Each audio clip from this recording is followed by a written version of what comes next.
a little bit uncomfortable, but someone's asked it and we'll answer it.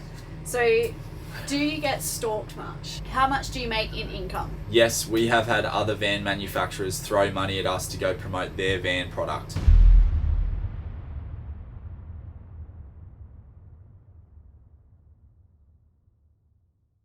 G'day guys, welcome back to another video. Once a year, so yearly, we sit down and answer your questions about what we do, how we do it.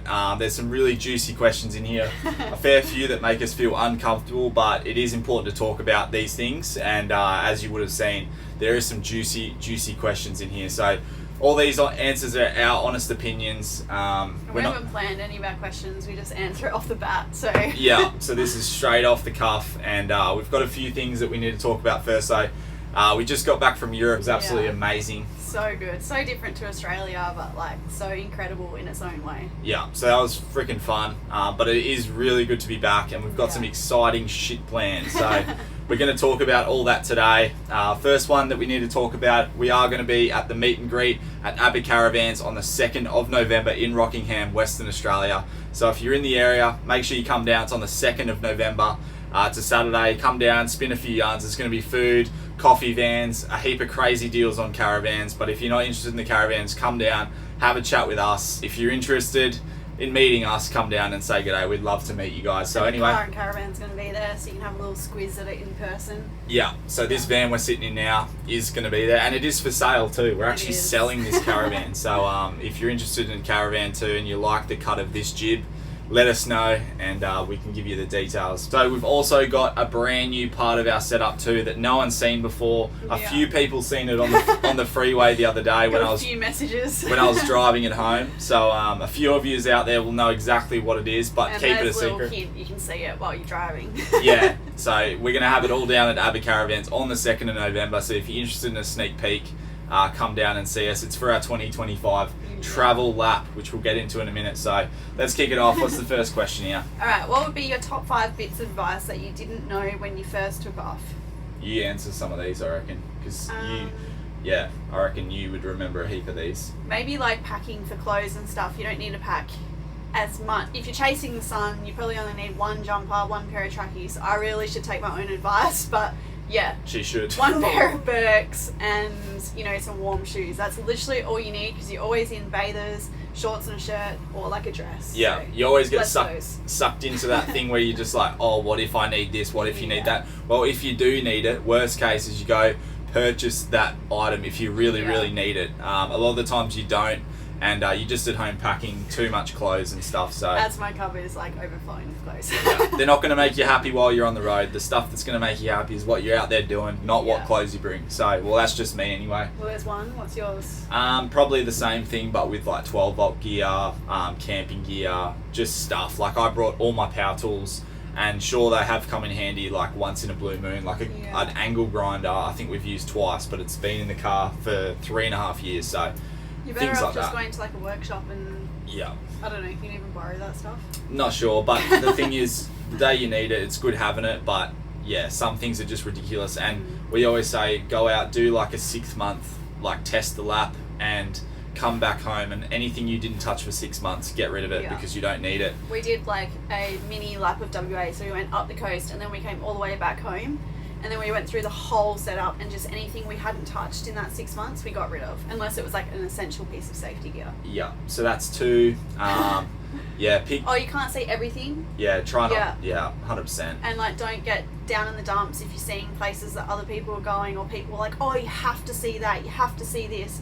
We would like get really like worked up and be like, oh, we didn't see that, we missed out on that, and get really upset. Whereas it doesn't matter, there's always next time. You can see that another time. You can't see everything. I guess the acronym for that is FOMO, so don't get FOMO of other people, and just do whatever you want to do. So if you know that you're not coastal people, go do bush stuff, go to the outback, have a sick time out there. If you know you're coastal people, don't, you know, you know what I'm saying. So that's 3 or 4, and you don't need all the flashy stuff either. Like, it's really nice to have really flash gear, but at the end of the day, if you pull up in a freaking beat up piece of shit car and someone pulls up next to you in their freaking crazy $400,000, you know, American truck, you're both looking at the same view, you're both going to be doing the same, looking at the same thing, so it really doesn't matter what's behind you. It's all to do with what's in front of you. As long as you are comfortable in your setup, that's all that matters. Yeah, 100%.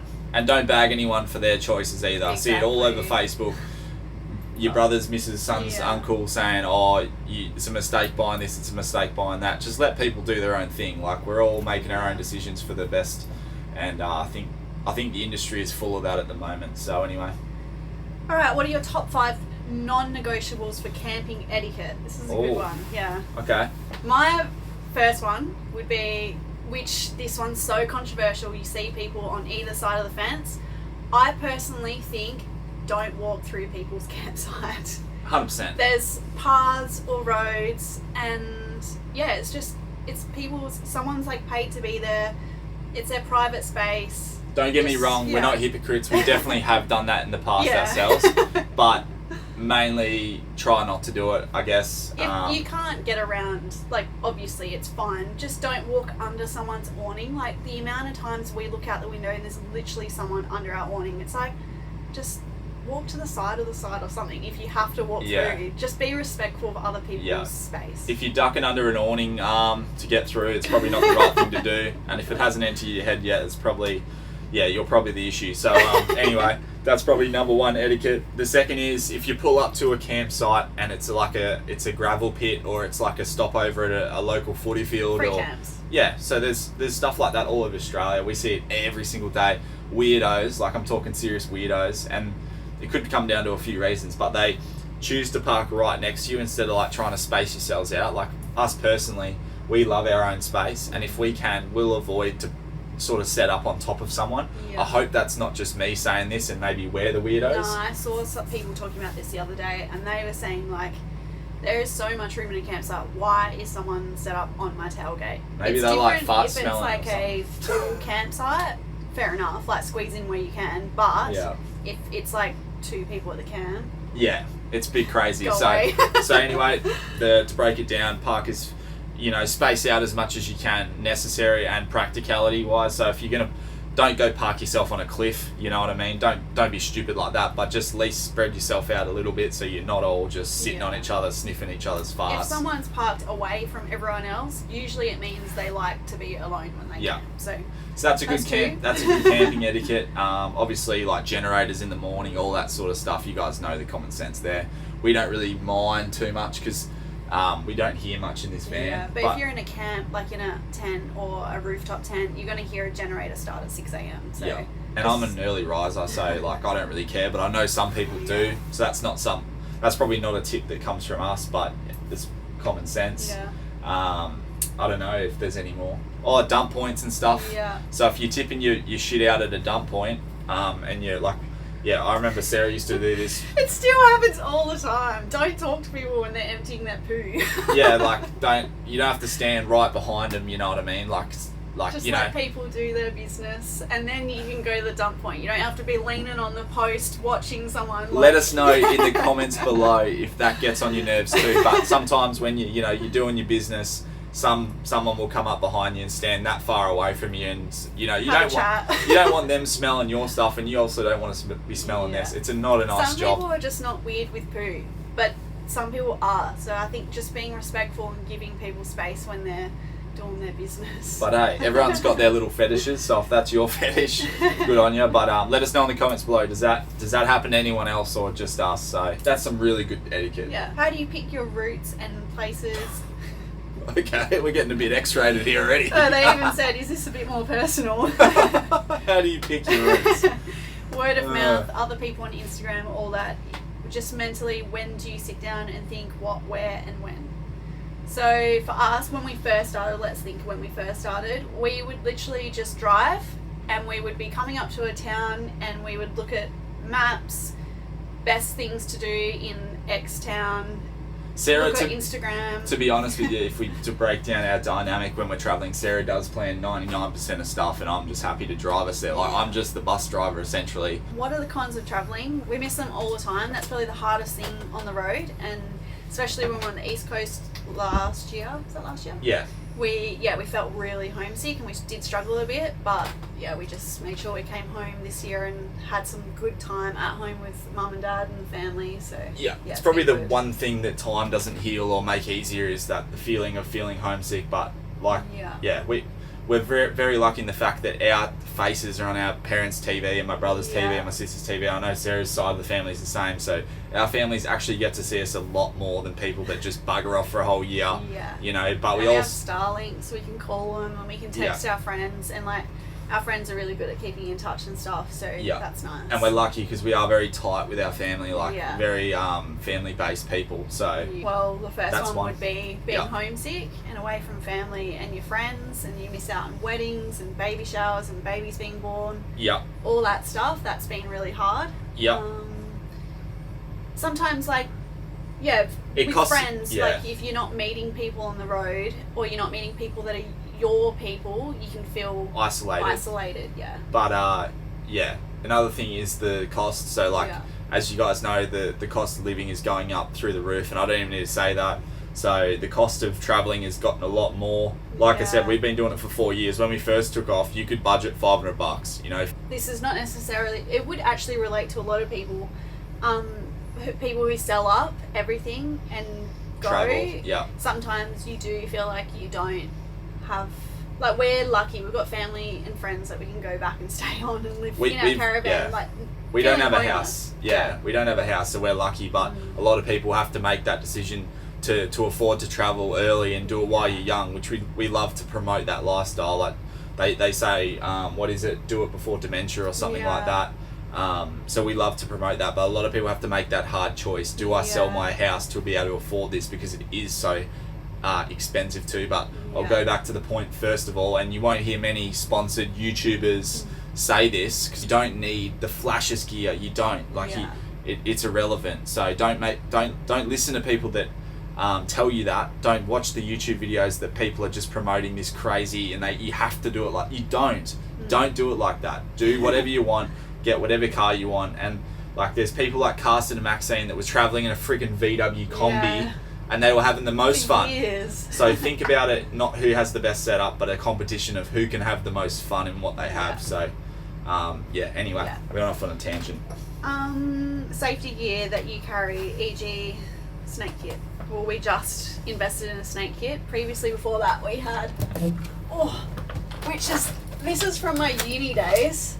Pulling stuff out of the cupboards here. It's just a wilderness first aid kit. It's got us by. We've always I've had just that rated since it. I was at uni doing outdoor teaching. It's got everything we need. Probably needs to get stocked back up because we have taken a lot out of it. But we just got a survival. Survival first aid snake kit, which is the same brand that made that kit. So we already knew it was stuff that we used. So we got the snake kit from them, and we'll carry that. But normal bandages do the job. Yeah, and we just this is probably one that we don't have much. Like snake bites, crocodiles, sharks are probably our biggest threats to us. You've got some stuff in case you get us. So God forbid, touch wood, if you had a shark. Bit of background on this before I say it, because I don't want to come across as an absolute freaking weirdo, which you probably already think I am. But I've got artery clamps in my car, so if I ever get done in by a big Noah dingo, like a big shark, Noah's Ark, I can, clamp it up and not bleed out. Keelan's mum's a nurse, so she's set that up for us. Yeah. So. What tools do you take on your trips? So, funny enough, I'm actually going to come out with some sort of tools to bring sort of itinerary, because, like I said, the rule is you take everything and you always think, what if, I need this and what if I need that, but it just becomes like this huge array of tools that you barely ever use. So, the main ones would be like pliers, multi-grips, ringies, like ring spanners, ratchet ringies are even better, a big shifter for like things like toe ball nuts and things like that, a breaker bar, making sure that you've got your freaking wheel nut size, your wheel changing spanner. A lot of the ones that come standard with, like say a Toyota, you go put aftermarket rims on and you forget to get the right size wheel nut spanner to take a wheel off. Things like that. It's pretty basic stuff, but things that I use all the time is pretty much we'll put together like a written blog, so then you guys can have like an actual list in front of you. Yeah, I reckon that'll be good. Yeah. Other than your car and caravan, what are your top 5 essentials? I would say good tyres.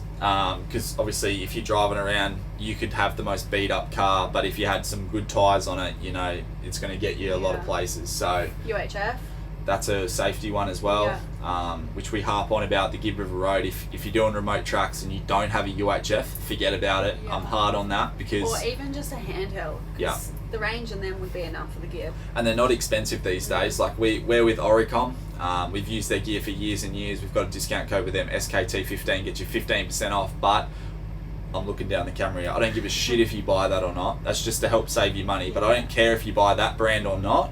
All I care about is you having one. Even if you go on Temu and buy one that's worth $20, it's better than having nothing. As long as it works. As long as I can call you up and say, hey mate, are you alright? Is it alright if I come around you? Or vice versa. You know, that's the main thing. 12 volt, would you 12 say that's volt. essential? Yep, I would say like an ice box like an Esky only gets you so far because there's not just ice everywhere out in the outback.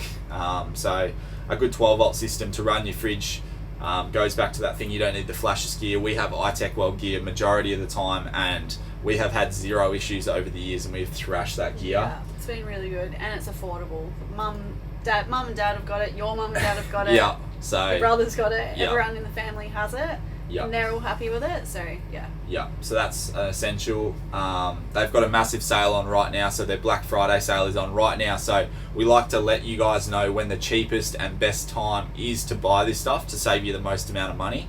And let me tell you, it's right freaking now. It's up to 85% off store-wide, and it's free shipping as well. So shipping is a big cost with heavy batteries and stuff. So right now's the time. Plus our discount code SKT, that'll get you an extra 5% off and free shipping, so it brings it up to like 90% off some things. And like I said, now is the cheapest and best time to buy it for sure. Would you say that's 5? Probably. So, when beach camping, how do you position your iTech World blanket to stop sand buildup, and how many times do you reposition it for max input? To be honest with you, we used to use a blanket a lot more than we did these days. Our vans have gotten bigger, and that means our roof real estate for hard mounted solar panels has increased. So our systems are pretty much standalone these days. We don't have to plug the blanket in too much. When I do use the blanket, I pretty much put it out, and if I can see the sun's going to go across the sky like that, I'll put it out so I don't have to change it for another 3 hours. And if it's sort of facing where the sun's going to be in a couple hours, that's sort of what I do. The sand situation, sometimes you can't avoid that, so don't fixate too much about it. We just give it a little wipe down before we use it and after we use it. Yeah, but the blankets are the best way. I can't stress this enough, and if you've watched the 12 volt videos, you'd know this, but solar is the most effective way to increase your time off grid. It's better than batteries. As long as you've got some battery storage, you're laughing. Max out on your solar, get a heap of solar charge.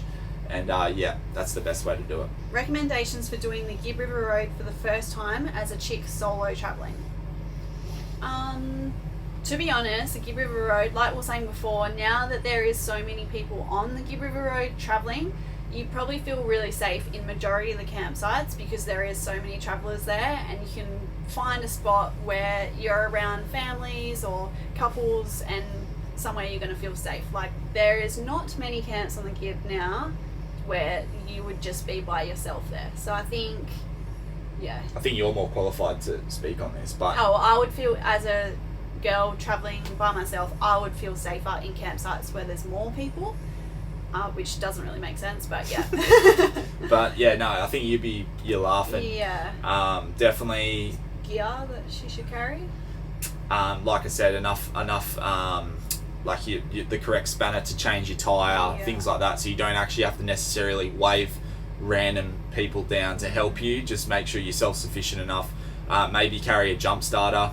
The Gibb River Road, there's a lot of river crossings, and sort of car alternators cop it, and the car alternators, we've seen a lot of them issues on the Gibb River Road. So then your battery gets cooked and you can't actually start your car to get yourself to help to put a new alternator in. So maybe carry like a jump starter so you don't have to get someone with jumper leads, stuff, just little things like that. iTech World sell a cracker jump starter, and they've actually brought out a pink one. a breast cancer range. So flat $10 from every pink jump starter they sell goes directly to breast cancer. So I think that's an amazing thing as well. Good. Would you do the Telly Track again in Leroy, which is our 200 series? Would you do it the same way, i.e. shuffling the van, or would you consider leaving the van somewhere and swagging it for the track? We have different answers to this. I would 100% do it in Leroy. It is, Percy was a freaking amazing car, and we were very sad to sell Percy. Which was our 150 Prado. And I would have kept the car if I didn't need to sell it for the money to buy Leroy, but I would definitely do it in, I have to say, I would definitely do it in Leroy, because it is set up better, it is more capable off-road. Percy had no limited slip diff. There was a fair few things that went up to the point where we've flooded it in Nolan's. I think we'd crush it in Leroy. Obviously, wouldn't do Palm Creek though. I would not do Palm Creek. The car is 100% set up for it. Like, there's no doubting the car's ability, but the amount of money that we have put into that car, and it's our home. Yeah. It's not a free. Doing it in the Prado was like, okay, if we stuff this car, we're accepting that we're going to lose $30,000. Whereas if we break the 200 series, it is a lot more money, and we just it's our home. I wouldn't risk it. I would rather go and buy like a $2,000 car and do it in that. I don't know. Yeah. But we would swag it this time. I think. 100%. Because watching people do the obstacles is pretty cool. Like, you've got to go and see it to believe it. And if you've never done the Telly Track, you watch it on TV and you think, oh yeah. Like, I remember, I'm a bit against myself here, but like, you watch it and you think, oh yeah, I could do that. You know, like, oh, piece of piss, you know what I mean? And when you get there and you actually see the scale of these things, massive. I cried. Yeah, so it's a different thing to actually go do it, and it'll teach you a lot about yourself and about full driving too. But on the same topic too, like, as you guys know, we pay for our gear, so we can't necessarily just go and trash it and just expect someone to save us and pull us out of the shit and buy us a new car. Like, we're funding our own thing. And it's our whole thing. Like, if we don't have a car, we don't have a job, essentially. We have to... Yeah. So there's more to it than just driving a car through a track. Yeah. Okay, this is the last question in the travel section. It's very random, but I figure let's do it. Can you educate everyone to release all female lobsters? Okay, so if a lobster, crayfish, even some people call them different thing, crustacean. So a good way to check if a cray is a female or a male is, I think they're actually saying, can you release all no matter what the state? Because currently in different states you can keep them and not release them. One thing that I think is blanket across the states is just checking the flaps of turning it upside down. That does not sound good. But the flap is the tail, so you pull the flap down, and if they've got eggs, do not take the freaking thing. Don't scrape the eggs off and take it. That means they've got hundreds of little crayfish in there that can like boost the ecosystem and the fishery. So then years to come, there's going to be plenty around. So make sure you check it, and if it's got berries, put it back. Yeah, we call them berries. So there's marron, where we're from in WA, which is like a freshwater black crayfish with big claws. They're the exact same. Crabs as well. Oh, crabs, yes. Blue manna crabs. Blue swimmers. Australia calls them, WA calls them blue manners. Of course, we call them something different, but blue swimmer crabs, same thing. They've got a flap on the back, and if they're full of berries, do not take them. And some states you're not allowed to take the females as well. So make sure you check all your rules. Yeah. But, okay, next section is work related. So this is going to be all things YouTube, social media, traveling, filming, that sort of stuff. All right, we'll start off with the juiciest one. How much do you make in income? Right, so we're not going to answer this directly because it really depends on what you're talking about. So we do about 6 different things, and the way it all works is each different thing is not like having your job pay slips. It's not like you have 6 jobs. They're all fractions and they all make something. So all 6 things together make an income for us. So essentially, we've got to the point now where YouTube is our biggest, most reliable income. And that is probably our most reliable thing that we can go off. And as long as we're putting videos out, we get paid. So the last few weeks, we've actually halved the amount of videos because we're trying to catch up on content. And that's really hurt us income-wise from YouTube because we haven't got as many views this period. So I think last time we made a video, I'll link it after this video, how much we make on YouTube. So that's the best one to show you guys. And we actually show you physically how much we make, how it works, and it could inspire and educate you guys. So it's a tough one to talk about. Not many people talk about it. We always say the things that we share is the stuff that we're comfortable sharing about, and it's purely to help people.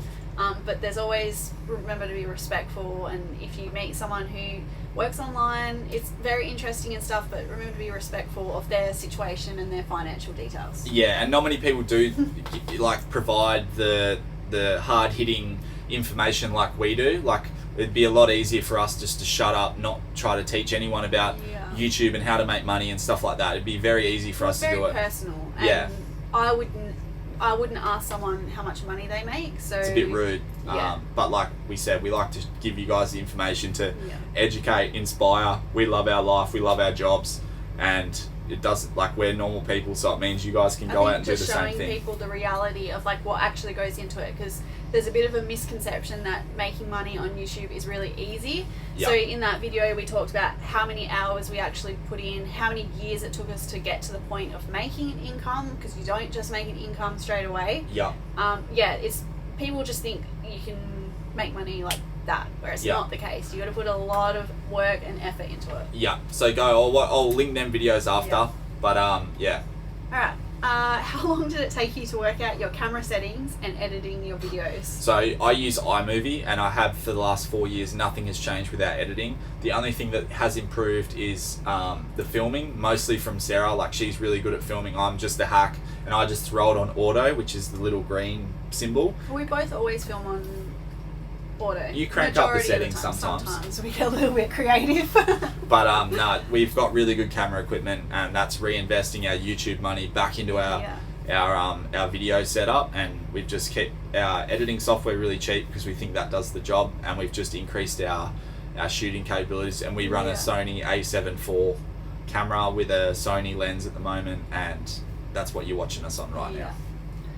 And then to work out all the camera settings, I just watched YouTube videos and Googled and read blogs, and I follow like a few different photographers on Instagram, so I was just watching all their stuff. And to be honest, I still haven't worked out all the camera settings. Sometimes we look back at photos and they're all like grainy and the lighting wasn't right, so we're still learning every day. We're not the ones to ask about that. What drone would you recommend for first timers? If you've got $1,500, definitely go the DJI Mini 3 or 4. They're amazing, but even a Mini 2, like we had an amazing time with that. Such a good entry level drone. If you crash it, which you always do, I always used to think, no, I'm never crashing a drone, but you always seem to crash it. And sometimes you can throw away $400, sometimes you can throw away $1,500, and then if you get a really good flash one, sure, it's going to do really good photos, but if something happens to that, you're throwing away $3-4 grand. So you don't need the flashes gear. We've always had minis. We still run minis. We just get the care plan. So like I think you get one replacement free a year, which is good. All right, how to start working with brands when you don't have a following? It's a tough one. This would be like UGC. So user generated content, which is basically, it'd be like photographers. So taking photos and videos for brands. Let's explain it with this pump bottle. Okay, so explain it with something physical, so it's a lot easier to understand. Because UGC, all these crazy acronyms, people are going to be like, what the hell is that? Okay, so there's people on the internet now that are able to create content, so videos and photos and edits of stuff without a following. So for example, Pump come to us and they say, hey, we want some videos of this bottle, and they're not going to get posted on our social media, so it doesn't even matter about our following, it just matters about our skill set. So we've got ourselves a nice camera, we take some photos of it, we take some videos of it, and we send them the photos and videos at a rate as per how qualified you are. So if you're a qualified photographer, obviously you're going to be able to charge a lot more, which we wouldn't even know because we're not photographers. But if you're amateur, just go online and Google like photography rates for brands. And then obviously there's the other side where if you have a following on social media, brands will pay you to promote the product. So there's two different things. Yep. You're either getting paid for photos that they can use on their website or on their social media for their marketing, or you're getting paid to promote the product. So that to your would be followers. us coming on the YouTube channel and saying, Pump's oh my great. gosh guys, Pumps is so good. But just so you know, this is not a sponsored ad. This is a pump bottle that I bought from a servo. That's been refilled. And I was thirsty, and now I'm a bit thirsty now. But essentially, to sum it up, companies sometimes want user-generated content, even the way like they want people to say, oh, I'm drinking this pump water bottle, it's great. You know, the people that they necessarily want aren't a celebrity person. You know, they're just average Joe Blows like me and Sarah, and they just want that for their advertising, so it's not some corporate-y ad. So we have a few companies that we work with that we take photos and videos for them every month, and it would just be of like, say we already have their product on our car, so we take videos and photos of that product in our car, and then we give it to them so that they can use it for their marketing, and that's one part of our income. Every month we get paid for photos and videos of that product. Just one thing on that too, like whatever you do, choose to do and work for, and what jobs you take on, just make sure it's authentically you. As per promoting it. So don't promote shit, because at the end of the day there's people out there that really take your word for things, and the power of what you say holds a lot more value than you actually know. So for us, me and Sarah test all the products. We don't promote any shitty products. We only promote the things we swear by, because at the end of the day, I wouldn't promote something to you guys that I wouldn't want my grandma going and buying with her hard-earned cash, you know, that she needs. Question about YouTubing. Do you find it a bit of a mad race to create content going place to place rather than creating content of your journey from place to place? We don't find any pressure. I know a lot of YouTubers out there that say, you know, things like, oh, I've got to go here, or I can't go here because there's other YouTubers here filming it. Me and Sarah just do exactly what we want to do. And if that is spend a month on a beach, that is what we're going to do it. And that's people saying, oh, everyone's on the Gibb River Road, like why don't you go somewhere different? And I just like tried to explain to that person that we don't go and like message all the YouTubers and say, hey, what's your schedule? Because I won't do that. Like we just say we would love to do the Gibb River Road with our parents this year. So we went and did it, and hopefully by doing things that make us happy, it shines through the videos and it shows. And everyone who goes to the Gibb is going to do different things, showcase it differently. So, and there's plenty of space. You know, like people freak out about views. Like, oh, old mates filmed here. They just put their video up. I'm not going to get views at this place. Like, just live your life. Like, it's not all about you know getting views and likes and crap. You know, it's all materialistic crap. And at the end of the day, like I said, it's all about having fun. Having fun and enjoying yourself. Life is short. We're all going to die one day. This caravan is going to get lived in by someone else after we're dead. You know, like, you got to think like that. You got to think, just do what makes you happy. Don't worry about all this crap. Just just live your life, essentially. And so the answer is no. And it gets on our nerves sometimes when people say, like Sarah said, oh, you guys are all doing the Gibb River Road at the same time. Yeah, we're all just having fun. Like, that's a bit of an insight into our life, that one. Okay, this last question is a little bit uncomfortable, but someone's asked it and we'll answer it. So, do you get stalked much? Which is something that we never thought we would even have to consider. Like, when we started YouTube, this was not anything we ever thought about. Like, we did not think going around Australia in a caravan filming places would result in this. No, and it's happened. Well, we know it's happened a few times, and the times that we don't know it's happened, we're assuming there's other times where it's happened, but these are the two times we've picked up on it. The first one, we'll just say where. No, we'll just tell a story, right? So we're at the supermarket one day, getting our weekly shop before we go off grid somewhere. And we met a certain bloke. He was a really nice, fantastic fella. Had a chat with him. We always give people the time of day too. If you come up to us and say good day, we're never rude and brush us off and say we're busy. We always have a chat, as we do. So we're having a yarn to this fella. And anyway, we wrap it up, and I think we spoke for about 20 minutes. And then we sort of went to the checkout, paid for our stuff, went back to the car. In the conversation, he was asking things like, oh, where are you staying, what campsite, all this stuff, and it's just normal chit chat. We didn't think we always anything. just say, oh, we're at the national park. Like, we didn't think anything are of it. Careful, but not. But we didn't think anything of it. Yeah. Nothing malice or anything like that. So anyway, we told him sort of that. He told us where he lives. He lives north of the place that we're at. We are actually camping south of the place we're at. So we left the shops, and I noticed, he told me what car he was in, blah, blah, blah. I asked everyone what car they drive because I love cars. So nothing sinister. Walking out to the car to put our shopping in, I noticed he was at the same time. I noticed he got in his car at the same time. We sort of pulled out of the shops, and then we watched him just tail us the whole way to our campsite, even to the point where he followed us into the bush about 10-15 k's into the national park. Like, there's only one road out there, and there's no reason to go out there.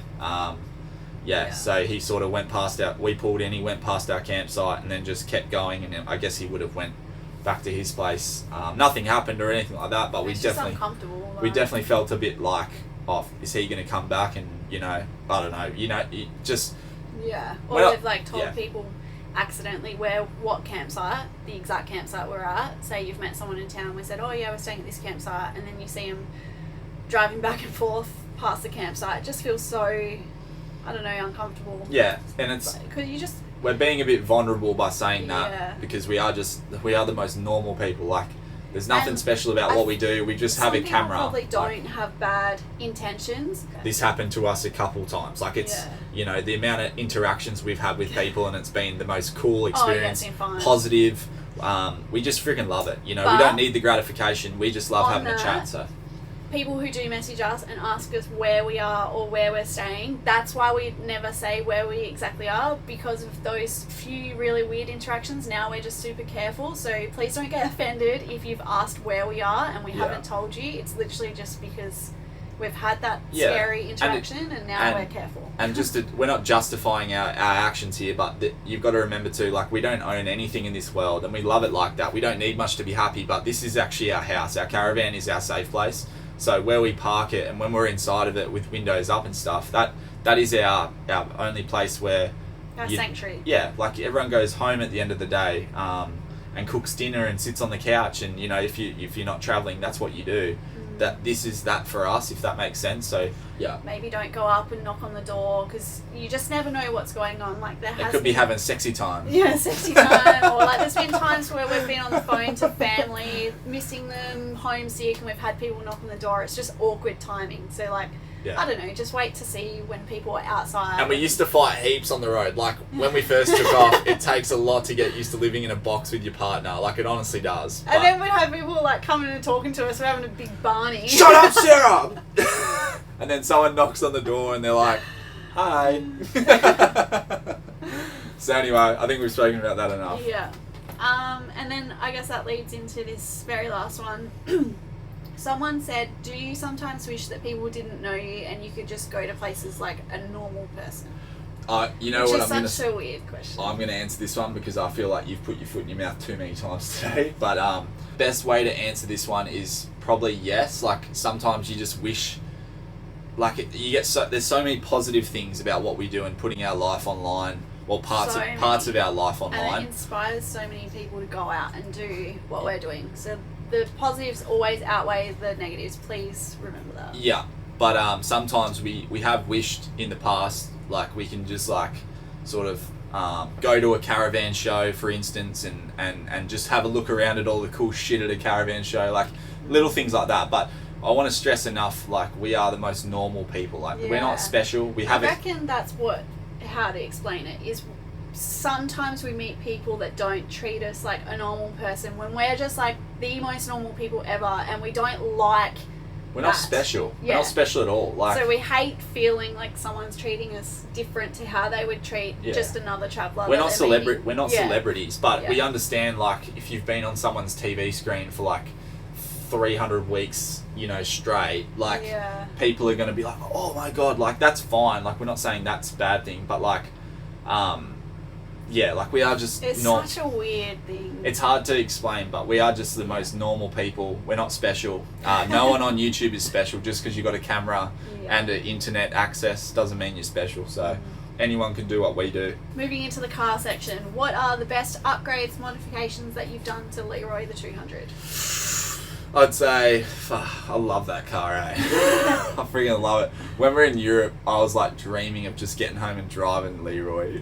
I reckon for the last week while we're overseas, he was like, oh, I just miss the car so much. I'm like, Keelan, you're in Europe right now. Stop thinking about that car. I felt like I lost my license for pissy driving because you just, like, we were over there for like a month and a bit and you just can't drive. Like, you catch public transport and you come back and it just makes you really appreciate how free we are in Australia and how easy it is to get around, and everyone drives cars, and even in Europe there's no big heavy V8 diesels with big turbo whistles getting around. Like, it's all just like, you know, hybrids and cars that don't make any noise.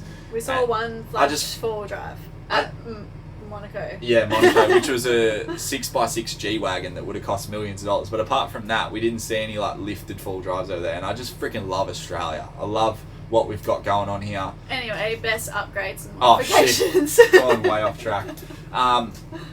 So I'd say tyres lift is probably the one that's going to make the most difference. 12-volt system in the back is nothing better than having a fridge in the back of your car, have a few cold beers, whatever you're doing, whether you're working all day, whether you're bloody travelling, beers at the end of the day are great. Keeping your sangers cold during the day is great. So 12-volt system, fridge. I love the tune that we've put through it and the power that it makes, and when you put your foot down it just makes you smile, makes everyone else smile. If you're the guy behind me getting sooted up, makes him smile. You know, I just love it. Alright, now let's talk about, so you've talked about the best modifications. Must have car gear. So must have, like if you... Essential. Okay, I'm going to do 3 and that is boring. And then the next question is probably one of them. Do you need a snorkel to do the gib? Okay, so lift and tyres, that's 2, and then snorkel. And I think once you do them 3 things, you can still have your esky full of ice. But if I was to replace one, it would be probably lift with 12 volt, which then you want, I'd say fridge, but yeah, you know where I'm going with that. Are fitting airbags to your tow vehicle a good or bad idea? Pros and cons. They're a fantastic idea because essentially you can go really lightweight on either your leaf springs or your coils. You can get airbags for both different varieties of car there, so you can go really lightweight, comfortable springs, so you're lifting the vehicle but it's not making it too stiff. And what airbags do, you introduce an airbag, so when you do have that varied load, it increases. You can pump the airbags up, but as soon as you're not, you know, hauling ass around this big load, you can drop them down and it goes back to being a very comfortable car. I think that's a mistake a lot of people make, is just beefing the arse end of your car up with these crazy big springs and it just rides like an absolute dog, you know. So yeah, I'd say that'd probably be, the answer is airbags are 100% awesome. Yeah. Would there be any cons to them? Cons would be not having a like our setup in the back. I can just pull these 2 prongs down and it's all linked up to my air compressor, so it sort of jacks the back up and jacks it back down. You can pump it up and down. Having to connect up your air hoses every single day if you're taking the van off every single day, I think that would be a con. Yeah. If not a 200 series, what 4-wheel drive would you have and why? I like a 300 as well. I know, and I'm not just a Toyota head. You know, you got some guys out there that just are like black and blue Toyotas. Like, they are fantastic vehicles, but I'm not one-eyed to the fact that there are other fantastic vehicles out there, like a Y62 Patrol. They sound awesome, they perform awesome, they're really capable off-road. You got your dual cabs, they're amazing vehicles, like Rangers, Hiluxes, D-Maxes, BTs, like they're all great. And then you've got your American trucks, 2500s of all varieties, and I'd have all of those. But I think the Land Cruiser platform for us is so good, and we keep going back to it because it is sort of narrower, and I don't care about all the stuff you hear online about American trucks being not too wide for these tracks. Like, I see a lot of stuff like that these days. A heap of places me and Sarah have gone, you physically can't get an American truck in there, and that's because they're too wide. Like, they're an extra 100mm on Leroy, and even at times we've been maxing out the track and scratching the shit out of our car. So I just don't think Australia's there. Maybe once a few people go through with American trucks, they can widen the tracks. But until then, I think I would absolutely destroy one. And like we said, Leroy is expensive enough for us. let alone having a $400,000 setup, which would be nice. Like, it'd be such a nice thing, but I would end up destroying it. And yeah, like, I think the Land Cruiser platform for me and Sarah, and this is my opinion, is perfect. I do know I'm not one-eyed to the fact there are other fantastic towing vehicles. Like an American truck would spank Leroy towing big caravans, and I know that, but it's just what we prefer. It's an all-rounder. It's always, the 200 has always been our dream car, and we have it, and we're just so grateful to have our car. Yeah. So. And no matter how much the four-wheel drive industry progresses, like, we still love our car, and it's actually quite modest these days. Like, when we were building it and we were seeing the dollars it took to build Leroy, we were like, you know, we're spending all this money and we're overthinking it and stuff. I still look at how much money we put in that car. There's some people that are getting around though in like 3 times the price of Leroy, and anyway, good on them. If you can afford it, fantastic. That's wicked. Next question: are you going to change your setup at all? Are you going to upgrade to a Ram or a truck? I feel like we just answered that. Yeah, not at this stage. And trucks are awesome, but So the amount that I've seen bogged this year, like up at the Ningaloo, I think I've seen 3 trucks like MPS's bogged. I know they're tractors. Going down to the grocery store would be such a pain. Yeah. How would you even? But it would just be annoying for us. But again, their payload is insane. Like, you could take the kitchen sink with you. And the boats that they all carry. Yeah, it like everything. I can't stress this enough. No matter what you choose to do Australia in, there is going to be compromises, and you'll never have the perfect setup. A lot of people chase that perfect setup. We did personally. I think it's a dragon that you'll never actually catch. So I think for us, like I said, the Land Cruiser platform doesn't have the biggest payload. Yeah, they're a bit thirsty on fuel, but it's the best all-rounder for our needs, our opinions. But we love the look of trucks and American trucks. Any advice on tow vehicles? What should I look at in the cruisers on the used market, and would a Ranger even be able to handle your van, for example? So this guy, he lives down south here, and he's looking at buying a setup to travel around Australia in. Yeah. He must be tossing up between a cruiser or a Ranger. Rangers are fantastic, fantastic dual cabs, but I've always gone on the theory that your tow vehicle should be heavier than whatever you're towing. I know that is like such an old head thing to say. Sarah's dad's a truckie, and he's hauled trucks his whole life. He says the same thing, you know, whatever he's towing in a car, I'm not talking trucks, whatever he's towing in a car, he likes to be heavier than what he's towing, and that's purely because it's a car and it's not a truck. So yeah, I'd say the Rangers are great, but they're 2.5 ton. This van weighs 3.5 ton. I don't know if that's perfectly suited. It would do it, no doubt it would do it. It'd probably do it really well, but I think you should steer to more of maybe a Y62 cruiser. And then he wants to know what to look out for in cruisers on the used market. Ones that have been down to bloody Bribey and Double Island Point and gone underwater. So, to be honest, they're pretty good. Injectors need to be replaced on the Toyotas. That's no secret. So find one that's either had the injectors replaced or low Ks. I know that's such a generic thing to say. Engine blow-by, best way to test a turbo diesel is just undoing the oil fill cap on the top and just letting it sit there while it's idling. If the cap absolutely blows off, it means there's a lot of pressure in the crankcase, which is not necessarily the best thing. So you can sort of do a few little tests like that. Yeah, that's probably one to look at. Rust, has it been thrashed? I always buy cars that haven't been molested, so like, you know, tuned and all that stuff. I like to do all that stuff myself because I'm very particular. It's pretty common sense stuff, I guess. What's happening with the green shorty? And then someone else asked, when are we going to see work on the old 45 series? I know it's not a travel video, but it would make a great lead up series. I'm absolutely itching to tear it down. So at the moment we don't have any sort of shed that would facilitate such a build. Yeah. So I guess it's a point where we have to sort of not pull up and stop travelling, but we have to sort of find a shed to do it, I guess, because once we start pulling that thing apart, it's not something that you can just half-ass and start and stop and start and stop. You need to get some stuff going, so we just need a spot big enough for that. Yeah. So that's the only thing that's holding it up. So, we probably jumped the gun with sharing that we bought it. We were so excited, and now we're like, oh crap, we haven't done anything. it might make a feature before 2025, like in the way it is, because there's nothing wrong with the way it is. It's registered, it drives, all that stuff. But 2025 is probably more realistic. But we cannot wait to do it up, and we're going to be touring in it at one point. So we're going to actually do a few trips in the 40, which we're very stoked for. Is a tinny coming? You have to wait and see.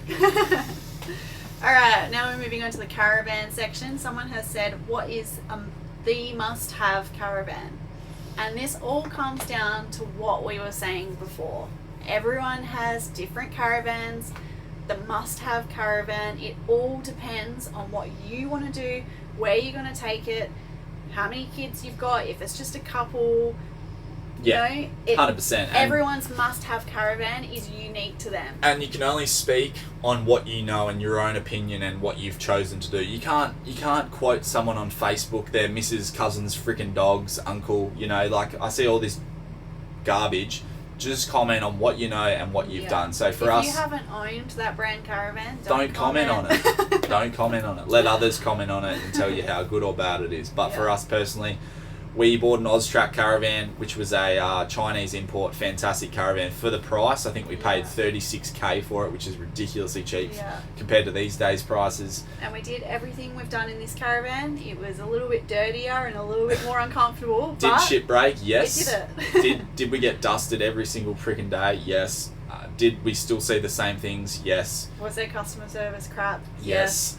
So we went to a company called Urban Caravans, which is what we're sitting in now. We aren't actually under any contract, or we're not obligated to say or do anything or make a certain amount of videos. Any payroll. No, we're not getting paid. So essentially we choose to run this product, and at any given point right now I could say, no, I'm selling this van and I'm going to buy something completely different. There's nothing... Or peel the stickers off and just run the van blank.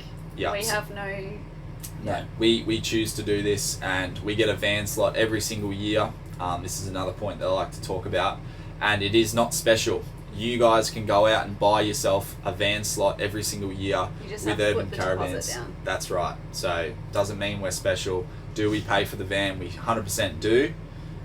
So let's get in. With that being said, let's get into the essentials for a caravan. For us personally, for our needs, which if you've been a long time viewer, you know we love bush bashing. We love getting down the tight tracks and taking these things where most people probably wouldn't. And especially this year, we did get into a few camp spots where people were like, holy shit, that's a caravan. And we were like, yep, and it's scratched. So we go this van because it is bulletproof. It's TIG welded aluminium frame. Its timberless construction makes it 100% durable. It's welded too, which we've done tests in the past. It is, in our opinion, the most superior way to do a frame. And is it the lightest caravan in the world? No. But is it going to break on us? Heck no. These things are built so tough, so strong. They use Australian products. It's fully Australian made. They're in Melbourne there. And all these things make up the reason why we choose this product. And we stand behind it. My parents even own one. That's how much we believe in it. And do caravans have their little issues? Yes. Like for instance, our roof hatch is broken. It's cracked.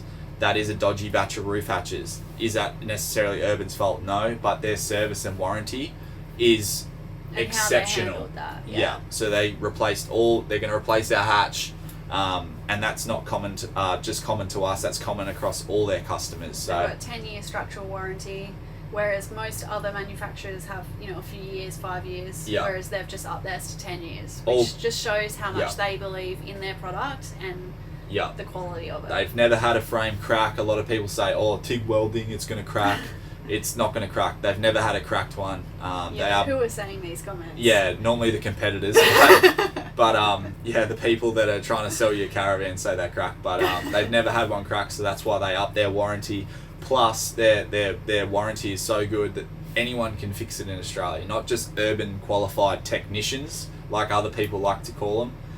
Literally Joe Blow, bugger lugs in his, as long as they have an ABN as a caravan repairer, they can do your warranty work. Yeah. So bugger lugs up at Weeper at Cape York, the only repairer in town, can work on the van anywhere in Australia. So I can't stress that enough. So it's all well and good taking them down these tracks, but if you do have a bit of a oopsie moment and break something, which we all do, you've got the support there, the after sales support. There's no point buying premium products if you don't get premium service, and that's why we stick by this van. And I guess for us, because we do live in it full time, it's our house. That's why this van is a must-have for us. Yeah. Because another thing, going back to us choosing this product, yes, we have had other van manufacturers throw money at us to go promote their van product. That comes with contracts, all sorts of stuff, and at the end of the day, we have turned down those massive amounts of money to stay true. We actually would have been on someone's payroll and contracted to say nice things. Full-time income to run a caravan, and we've said no. Because we genuinely believe that this is better than that. So how can we then go into that caravan and turn around and say, well, this is the best, just for a paycheck? It just doesn't sit right for us. So financially, that's why we're still here. Financially, we essentially, what we're saying is a whole income. That's what we turned down. So financially, we could be a lot better off than we are now. We've gone a bit off topic, but we have heard absolute garbage online recently, like people making comments about people's van deals, all sorts of stuff that have no idea what's going on. We get this for free, like. We don't get this for free. We still pay for this caravan, hence why we look after it. We can't just break it. And we have a few friends in the industry, or we've had friends in the industry, and none of them had a free van. Yeah, so I haven't heard of people getting free vans. The only time that they might get a free van is if they give it back at the end of the year, and it's not actually it's never been owned by them. Yeah. So that's the only time they get a free van. So anyway, that got so off topic there. Yeah, but it's stuff that I think is important to talk about, because there's a lot of bullshit out there, and we're happy to be honest about this sort of stuff. One day, I would love to sit down on a podcast or make a video for you guys and tell you guys how much money we've turned down to stay true to ourselves and true to you guys. I'd love to do that, but it's might all confidential, and it might rustle a few feathers and end up in court. So I don't want to do that. So. Okay, external gear and internal caravan gear. That's a must-have. I'll do internals. Okay. And you do externals. Yep. I'd say. It depends what caravan you have. If you have a. Wait. Say that question again.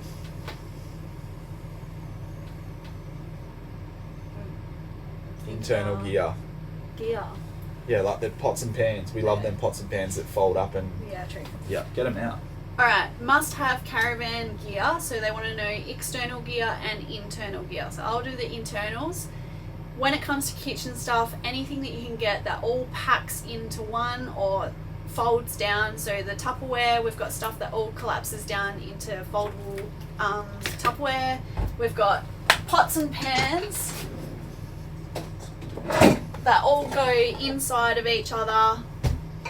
They're all inside of each other. Then we stack more it's stuff turned in into there. A demo. It was just a question, now it's a demo. No, it's good. These are from Outback Equipment. They are so good. They're probably our favourite thing that we've got through Outback Equipment. And these are coming up on Black Friday sale too. So again, we're trying to tell you when you can save the most money. So when you see them go up on Black Friday sale, that is the time to buy them. And with our code SKT5, we'll save you even more. Yeah. So stuff that packs into each other, folds down.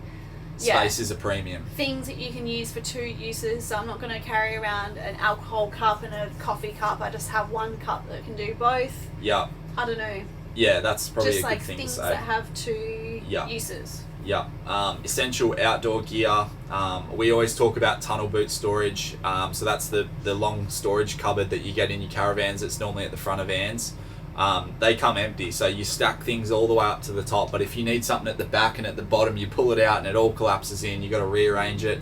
When you're doing trips on the road, it's really important to keep everything easy and organised, because you just end up pissing yourself off and you just won't enjoy travelling. So we have a Pro Trek pull out. It's called a trundle drawer or something for your tunnel boot. I'll put a video in now. It's saved us so much time, hassle. And it just keeps it so much more organised. Before, we would just end up just chucking stuff into the tunnel boot, whereas this just keeps it all nice. Yeah, so we'll put a link to that, or a video of that, and we do have a discount code with that too, so we'll put all that up on the screen. Yeah. Weber's great. Love outdoor cooking. It's not essential, but it's good. Oh, who doesn't love frying up a steak, you know? Good camp chairs. Yep, good camp chairs. We tried the big reclining ones and they're just too bulky. We hated it because they were too big. So now we've got these like little fold up ones. They're just Austrail from Outback Equipment, but Yeah. They've enjoyed them. They've been good. Yeah, they're and they lightweight. haven't gotten stiff in the sand. Yeah, they've been abused this year, and they've held up really, really well. Yeah. All right, what type of toilet, cassette or composting toilet, which do you prefer? And how has your Ogo compost toilet gone compared to the Nature's Head compost toilet? So the compost compared to a cassette toilet is 100% worth it. No matter the brand, you get weeks out of your poo compartment, where the cassette you sort of get 2 days. So you got to carry extra cassettes, all sorts of stuff. Yeah. Composting toilets are amazing. You can empty the wee part anywhere as Yep. long as it's obviously respectable of others. Yep. The compost section, you just put it into Just a normal soil. bin bag Yep. once it's broken down properly. There's and no you can put it smells. in a bin. Yep. So you don't actually need a dump point. I think people that have never had a compost, they get a bit scared because they think it's gross or this or that. You know, it's not gross. It doesn't smell. I don't like the poo shit, you know. So I was He a bit doesn't like that, empty it, though. and it's literally fine. So Ogo compared to Nature's Head, we've had both now in 2 vans, so we can actually comment on this, which is good. They both are amazing in their own rights. They have their own strengths and weaknesses. For instance, Ogo wee compartment has a little red light when it's full, where the Nature's Head, you can fill that bastard up and like you can overflow it. Yeah. But when it overflows, it goes into this little drip tray second section, whereas the Ogo, if you overflow that, it literally, there's nothing to catch it. It's on the floor. Yeah. The Nature's Head is a bigger platform, so it's a bigger toilet, where the Ogo is a smaller platform. The Nature's Head lasts longer because it's bigger, but the Ogo toilet is easier to empty because it's just a bucket that you pull out, whereas Nature's Head, you have to take the whole toilet outside and it's a little bit harder. The Nature's Head has a mechanical manual action on it, so you actually stir it yourself via like an outside lever almost, where the Ogo, you press a button and it's actually got an electrical mechanism in there that turns and stirs up the compost within it. So which is amazing. Which is great. Our friends broke and there's no manual override, so they were having to get a stick and stir it themselves. I won't say what friends they were. That would be outing them, but so there's pros and cons to each, so they're both amazing. And the emptying of, I think the Ogo in general of emptying is way easier. So like the wee part has this curve, so when you tip it, it just like tips straight out, whereas the Nature's Head, when you used to tip it, it would like dribble a little bit. Yeah, so essentially Nature's Head, you don't have to change it as often, but the Ogo is more easier to change. So yeah, that's the best way to describe it. And the urine section is a grey like cassette, so you can't see through it, whereas the Nature's Head is this like clear bucket, so you can see that it's a bucket of urine. People coming into your van know if you're hydrated or not, put it that way. Okay. Urban Caravans are now offering the new X bar for other vans. Is this something you would consider? Do you think it's worth the extra weight? Thoughts in general? To be honest with you, I love the look of the bars. Fantastic. You know, they weren't around a couple of years ago. Now, you know, a lot of your premium vans like Urban are offering this bar, and who cares who started it? There's a lot of fuss about who started the first bar, but it's awesome, and they all have their perks, but extra storage. But like you said, they do weigh a little bit more, so it all depends person to person. If you've got like a truck or an American truck, you probably don't give a shit about weight, but for me and Sarah, that is the Achilles heel of our setup, is our weight, and we've got to be very, very cautious of the distribution and how much weight we actually have to keep legal on the roads, keep insured, and keep everyone safe. So for us at the moment, the bar's probably not going to make much sense on the current van because we are pushing the limits with our weights. But like I said, I think they're awesome. You get more storage. They look amazing. Aesthetically, they're they're cool. Would we have one if we had more payload? 100%. The answer is yes. So if you can, good on ya. But if you can't, you know, like us, it is what it is. Do we answer that, or do we just skip it? How much was your caravan to buy brand new? So effectively, we've said this in other videos, we don't pay full price for our caravans. We've said it before. And brand new, this van would be $189,000, which is a ridiculous amount of money, but it is a premium product. They are incredibly well built, and you definitely get what you pay for in the caravan industry, and we've actually learnt that the hard way. And they're still reasonably priced compared to some of the other higher end brands who are charging just like over 200 grand for vans. So the way I like to describe it is Urban Caravans is like the Toyota of caravans. It's reliable. It's not necessarily the flashiest logo. You know how Toyotas, it's a Toyota. It's not a Lexus or a freaking Mercedes, but it's reliable. They're incredibly well priced. They hold their value. Like the retention of value on this van is crazy. Van, like we've had this for nearly a year now, and it still looks brand new. Brand new. So like, amazing. Yeah, we had people come look at it the other day. They went and looked at new ones, and they looked at this one, and they literally couldn't tell the difference between a new one and the old one. Only difference was the stickers have changed this year. So yeah, which is a testament to the build. We've seen other vans and gone through other vans that after a year it looks completely different. So to look what we've done this year with this van and to see how it looks now, it's a testament to its build quality. Yeah. Are you getting a new van? What are you getting? We are getting a new van, but we're not telling you what we're getting, and that's purely because we are not in contract with Urban Caravans, and yeah, we're not telling you what we're getting either. You're gonna have to wait and see. So we can keep that one a secret. Yeah. Next question: are you getting a bigger van? The answer is maybe, maybe not. And where is the first place you're going to take your new caravan? We're doing a lap of Australia next year, so the plan is next year we're going to do a full lap. We're going to tell you more about that because we've got something exciting planned that no one in the industry has done before. So no one in the YouTubing space has done this, and we cannot wait to tell you more about that, but for now it's a bit of a secret. Yeah. Okay, so now we're into the personal questions. So these ones are like a little bit more personal to us, and they've come from people who have watched for a while, obviously. So first one is you guys see a shitload of this country. Environmentally, what is important to you guys? For me personally, mine would be leave no trace. So there's 7 leave no trace principles. Google them. No, I'll say them quickly. Oh God, I don't know if I can remember them all. Called out on it. Nah, that's a good one. Leave no trace. So it's essentially about leaving places how you found them, if not better. Yeah, so picking up rubbish, you know, not starting fires where you shouldn't.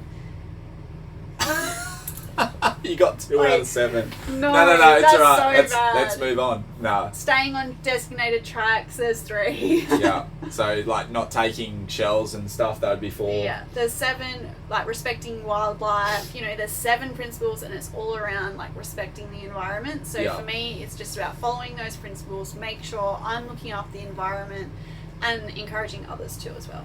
Yeah. So Google them. Environmentally, we care about this country. Like we spoke about before, we absolutely love it. And after doing 7 weeks abroad, we've definitely seen how lucky we are and how pristine our environments are. However, without proper like maintenance and people doing the right thing, you know, it could turn to shit really quickly. How quickly it can get out of hand. So we went to some places and they were beautiful, but you look in the water and there's rubbish, and this is overseas, there's rubbish and there's crap everywhere and it smells, you know, like they've got it's just disgusting, and obviously your wildlife suffers from that. Everything suffers. So essentially what I'm saying is picking up after yourself. If you see rubbish on the ground that you didn't drop, pick it up, especially if you can take it. I always say buy a rear bin bag for the back of your car that goes on the wheel, because a lot of the time you fill that up, and that is just your little way of looking after this planet. Yeah. And if you can take stuff into a campsite, you can take it out. There is 0 excuse to leave something in a campsite. I don't care if your marquee's broken, you try and fold it up, you break it apart, and you put it back in your car and you take it home with you. Do not leave that at the campsite. But like, it's not the most exciting thing to talk about, but we do pick up a lot of rubbish, and we do take it out with us, even though there's no bins. Say Ningaloo this year, I'll put up a little photo of the back of Leroy. We had bin bags hanging off freaking everywhere. Yeah. The car was full of rubbish. The back of the car was full of rubbish, and we took it out to the bins. They're about an hour bush bash away. So, like, if we can do it, we're just normal people. You guys can do it, and you should feel good about it because you're looking after the country. So yeah. Who are your insurances with? We just go with RAC. We've always been with them. The price is good. We don't know if it's the best, but that's who we've always been with, and they've been great. And I think it's RACQ in Queensland. Like, I think they're all over the country, and they're quite affordable. And we did a bit of research, especially into the fine print, and they seemed like they had the best stuff going for them essentially. Yeah. iTech World have up to 85% off sale, and with our discount code SKT you can make that up to 90%. They're selling everything from bloody solar blankets, solar panels, lithium batteries, and we've even got bloody jump starters coming out the wazoo here. They're bloody red hot. They're going to be some serious bargains, guys, and now is the cheapest and best time to update any of your 12 volt gear. It's going to be the cheapest. Anyway guys, jump on, it's only while stocks last, grab a bargain. Okay, next question. What are your future plans? Are you doing another lap? Are you settling down? Are you getting married? Are you having kids? Got that, mate. Like we just said, we're doing another lap next year. Would we like to settle down? Obviously in the future, one day, maybe when we have kids. If we can have kids, we don't know if we can have children, so... Yeah. It's one of those things, like, you don't know what you're capable of, Yeah. you know, in a very, I know, it's a touchy topic because some people out there can't have kids, so when people say, are you going to have kids one day, we'd love them, but we're respectful of the fact that we don't know if we can. We're not just going to assume that we can have them, but I would love to have a little ADHD rugrat running around, you know, one day. That'd be freaking awesome. It's definitely something we want, but Yeah, we and don't know whether we can... Getting married, definitely going to get married one day. I haven't... Can we please stop messaging every single day saying, when are you getting married, or have you been proposed to? Because I'm getting depressed reading all these comments. I always have a rule. Every time someone asks me, I add a year. But no, it will definitely happen one day. The timing has to be perfectly right. It's got to be at the right place. It's got to be a beautiful place. Just perfect, you know. And we will share it, so... Potentially I'll share it. Yeah. So, if she says yes, maybe. If she says no, no one's knowing yeah, about well, it. if you don't propose to me, I'm leaving. So, settle down is the next one.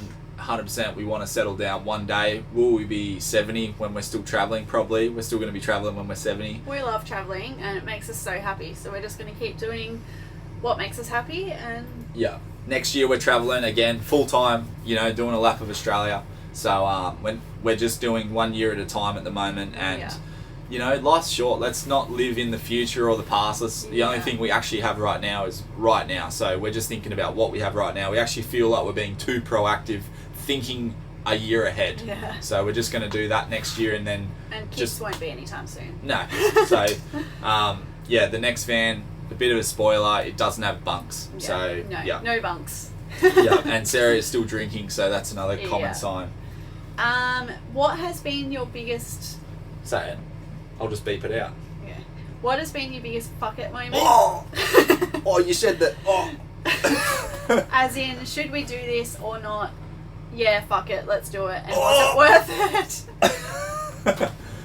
I don't know. Excuse me for swearing. I'm just reading what was sent in. Alright, this is going to come across really philosophical. You guys know that I like to get philosophical with it, but the biggest effort moment would probably be just starting to travel, because that is the hardest thing to do. That was mine too. Yeah, like we were so sick of our 9-to-5s and the rat race and the monogamy of going to work and doing the exact same thing every single day. A lot of people love their jobs, and we didn't.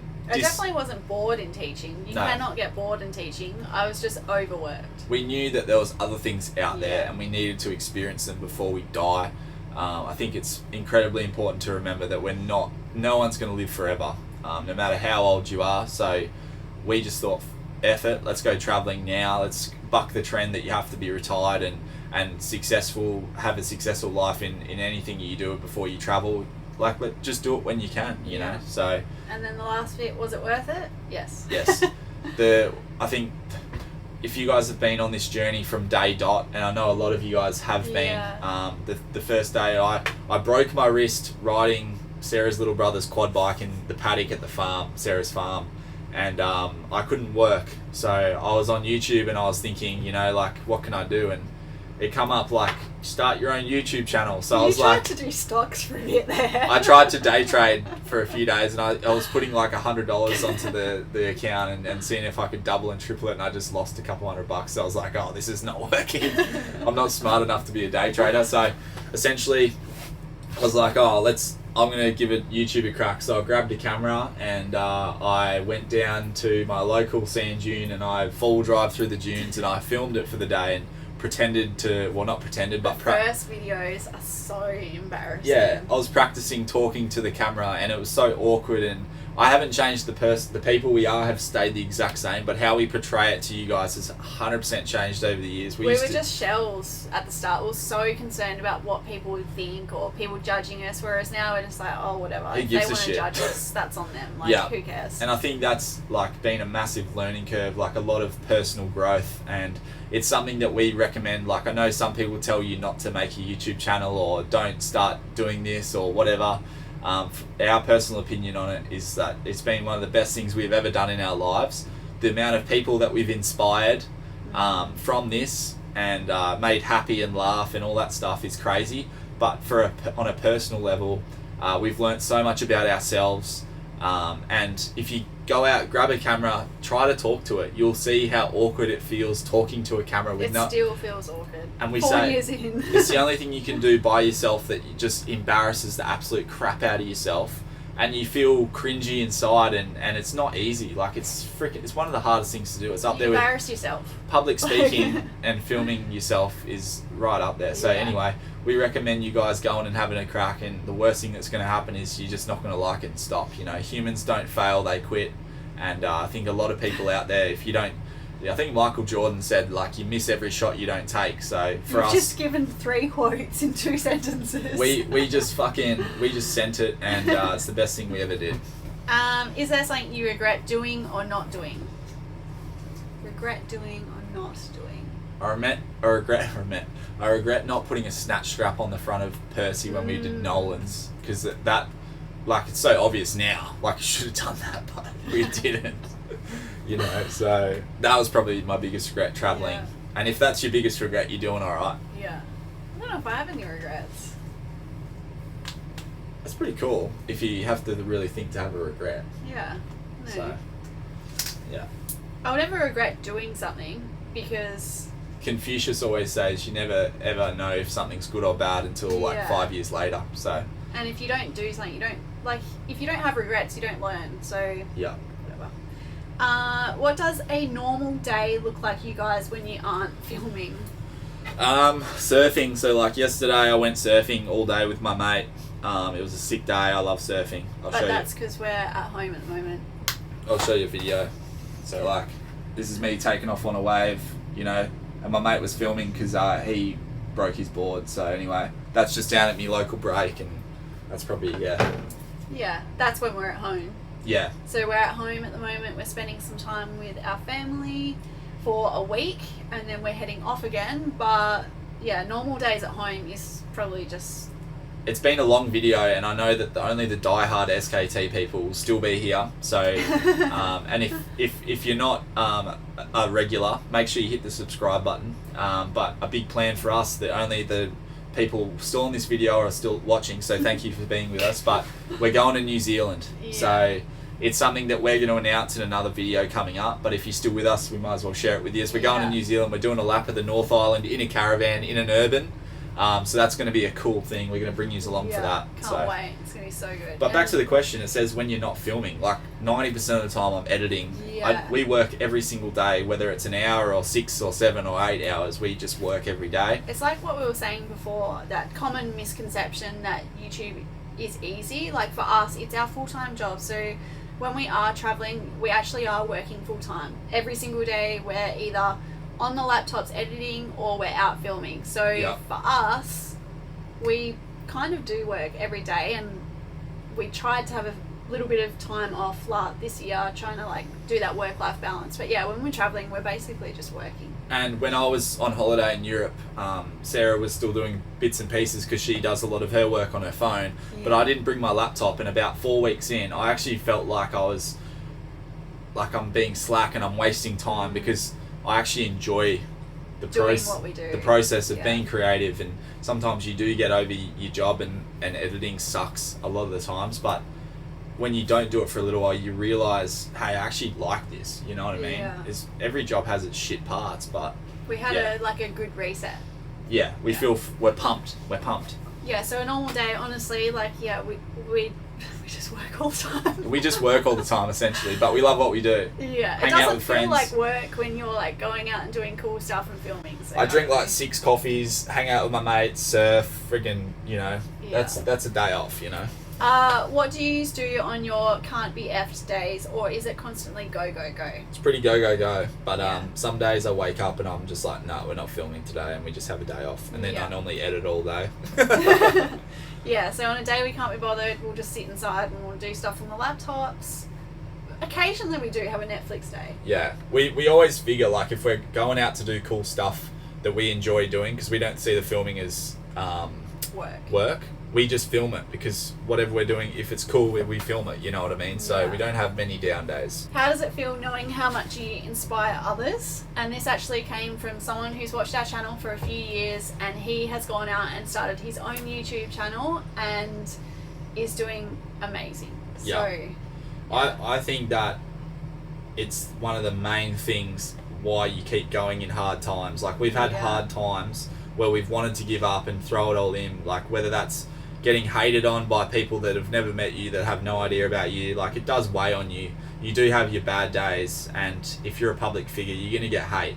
So in days like that and hard times, I think the only thing that keeps you going is the people that you inspire, and someone just letting you know, hey, like I really enjoyed this, or I was having a shit day and now I'm smiling, you know, like just that just makes it all worth it. Have had a few messages from people who have either got terminal cancer or, you know, illnesses where they actually can't travel, and it just breaks our heart. But the fact that they're sitting and watching our videos to be able to see the country, it honestly just like feels so good that we can do that for someone. Ooh. And it's all good. Like Sarah said, there's bigger issues out there than what we feel is a bad day. But it all comes down to like there's a lot of things like that make you feel good on a good day. Like great, we make money doing what we love to do. That's a massive positive.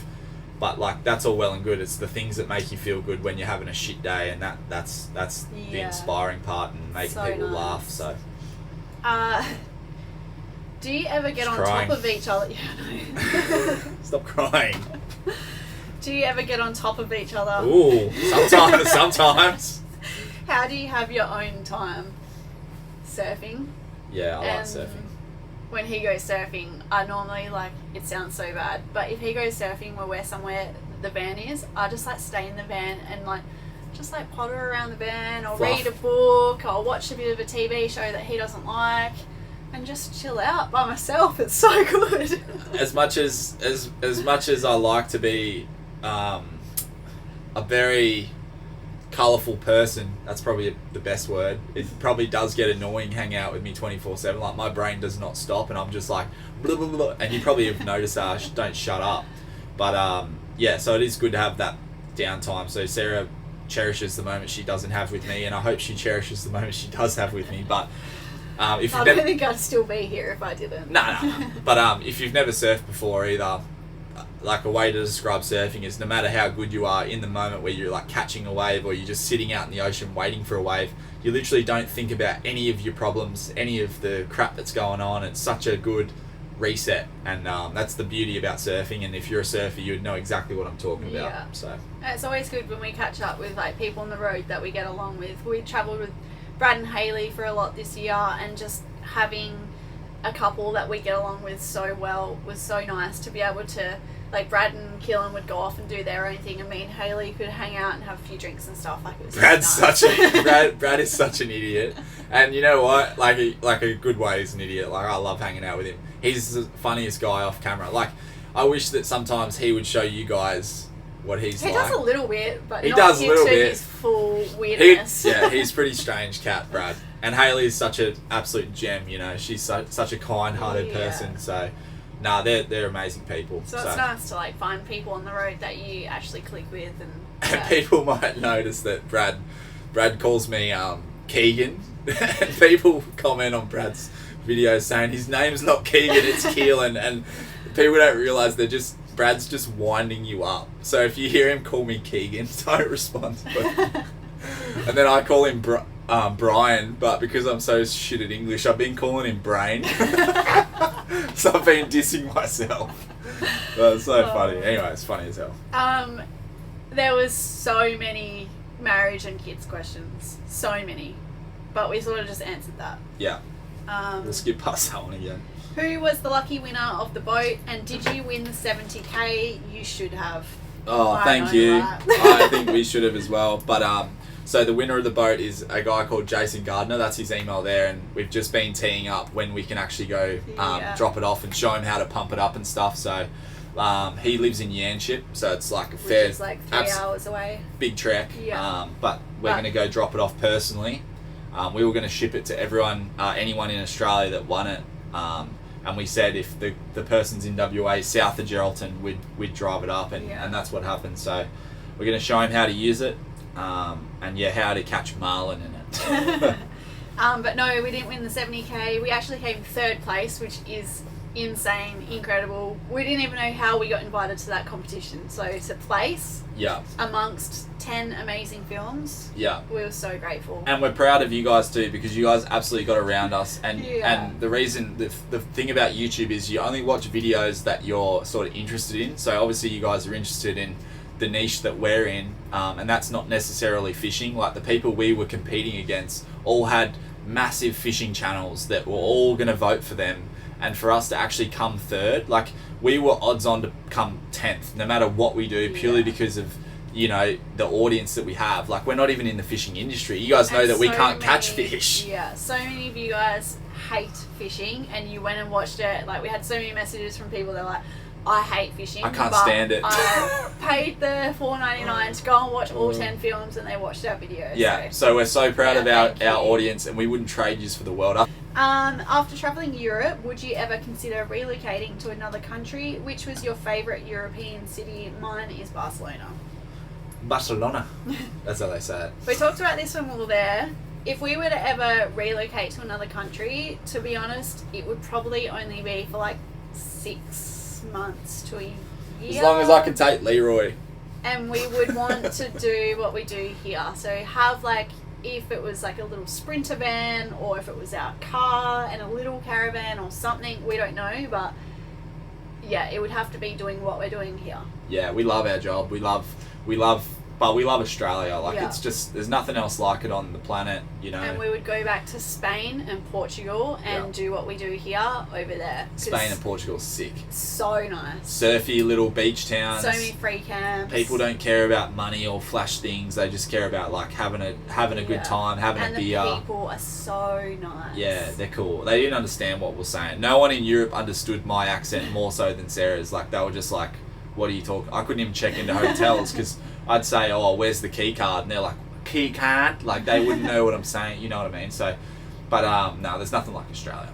Yeah. It's freaking awesome. And then our favourite European city? It was Barcelona probably. Like that was a cool city. I loved all the Portuguese towns. Seville. Yeah. Seville in Spain. Yeah. Yeah, so cool. Peniche is probably my favourite place, and that was in town, Portugal, but it definitely wasn't a city. But city-wise, Barcelona was amazing. Are you going to grow your hair back? I'm trying. Like, it's going alright. I just washed it today, so it's a bit fluffy, but I've got pretty good head of hair back. But who's to say I'm not going to just shave it all off again for charity, so... we want to do something like this year. We did raise almost 50 grand for the Leukemia Foundation, which we are so proud of, and it's all because of you guys. Again, I touched on that before, how good you guys are, but we're going to try to do some sort of charity give back every single year. So next year we're going to pick something else. So the comments are there to put what you guys think we should do next year, but I think that's important that we give back. Maybe something like mental health wise would be great to do. Yeah, because to be completely transparent, the more you sort of grow on YouTube in the space, the more hate you get from people and outsiders, and the more toxicity there is, and it's more you have to sort of put on your shoulders and deal with.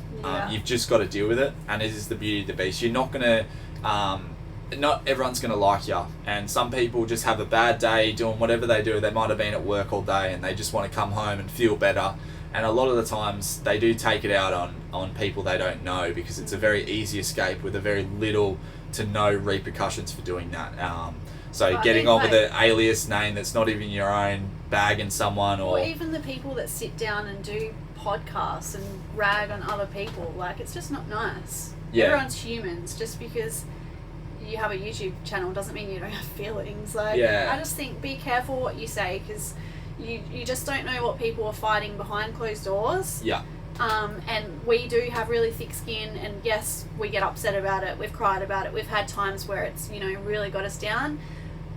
But yeah, we are quite strong, but I know there'd be other people out there that aren't as strong as us, and it could really tip someone over the edge. So please just be careful what you write or put out there on the internet. It's just so damaging. Just be kind. Remember, hate never comes from above, it always comes from below. So if you are getting hated on, or negative things are happening from other people or other sources of energy, just remember and talk to someone about it, because it always feels so much better when you chat with a friend about what's going on, and we always just like laugh about it afterwards. But so I guess I think mental health charity, going back to original point, would be a good one, because we've definitely had to work on our mental health over the years, and it's definitely been an up and down thing. We're always, you know, going through things, and that's not common just to us, that's everyone out there, no matter what you do. So I think we'll do something to do with mental health. Yeah, that'd be good. That was the last question. That was the last question. So a few takeaways, guys. The 2nd of November, Urban Caravans. Be there if you're in the WA region. I know WA is massive, so if you're in the Perth region, come down and see us. Say good day. We'd love to meet you. There's going to be hot dogs. You know, I love a good hot dog. Love coffee. There's going to be caravans. We can talk a lot of shit. Leroy is going to be there. Keith's going to be there. We might even tell you our future plans that are secretive at the moment. We got New Zealand coming up, so 3 weeks in New Zealand. We're going to do a circumnavigate the North Island. We've done the South Island in a caravan. Let's do the North Island. That's going to be super cool. So all North Island recommendations in the comments as well. We've got so much stuff to read through. So if you're from NZ, or you know it well, let us know where we should go. I've already got Raglan on my list of surf places, because it's apparently one of the best waves in the world, so I'm going to Raglan. We've got the Urban Caravans meetup, so in New Zealand, so that's going to be cool. All the New Zealand owners of Urbans are going to get together, have a camp out. We're going to be there at that one as well in New Zealand. Don't forget about the Black Friday sales. Massive sales are on now. We love saving as much money for you guys as possible, and it's a win-win. You guys save money, and it actually helps support us as well, and keep the channel alive. And a lot of people have been emailing me 12 volt advice, all that stuff. I try to get back to every single question to help as many people and give free professional advice in 12 volt. Absolutely love doing it. Sometimes it does get overwhelming, so bear with me. But it definitely helps support us and the free advice we give on the channel. We do have a 12 volt video coming out soon. Another one of my 12 volt videos. I know a lot of people love them. Don't know why, but that's coming out soon, so stay tuned for that. And have a good day. Thanks. And sorry that this went on for so long. It's probably 2.5 hours worth, but so anyway, thanks guys, and we'll see you next time.